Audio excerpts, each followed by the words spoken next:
Cool. Kallax me. Yeah, so Those are the pegs. The pegs just go through these holes on this skinny board. Yeah. And then you'll take those small squares and just on each you can see the seam almost. So these are going to stay horizontal like this? Yep. Well, it's easiest to do it flat on the ground, so you'll set it up. The easiest just to work with it is set it this way. Okay. And then each of those little squares will go attached with a peg. Okay. And then you'll do the next one of these and more of the squares, etc.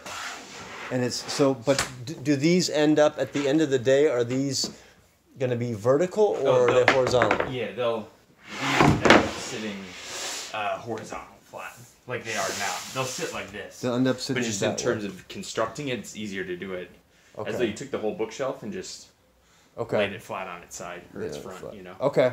It's and the easiest then way to work on it. And then once you get, so that's getting one of them together, but Yep. then how do they connect?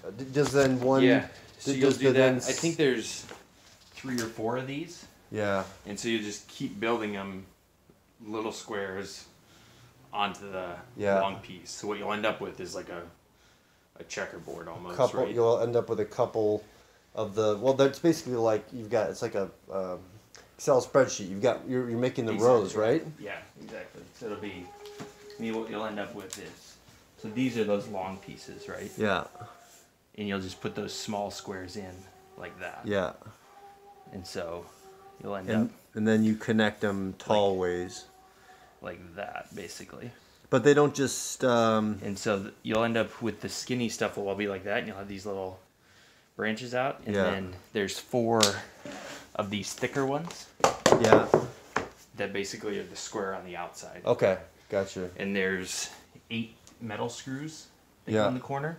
And so basically you build that pattern just with pegs. Yeah. And then those big 4 thick ones are a square that basically just clamp it down. And that goes on. That goes afterwards. The 4 big squares go on after. Build it like this first. You build the tic tac first. The tic tac, and then you'll have the 4 big ones. Screw those babies in. That go like that. Okay. Around it, exactly. Cool. And there's just screws on those corners. Awesome. That really snap together. You look like a nice guy, so I'm sure you've got the pieces. Yeah, the pieces are all there. No missing pieces and all that. The pieces are all there. And the desk is. That's cool that you have a desk. It's it works. It doesn't. Really can't get it anymore. Yeah. So the other end of it just sits on here, and then these little. There's those little like screw heads that lock onto the pins. Yeah. So the 2 pieces just go together like this, and then this, you just wherever on any shelf that you want. Okay. You just slide that on and tighten them up. Okay. And it just the shelf becomes the one leg of the desk, basically. Okay.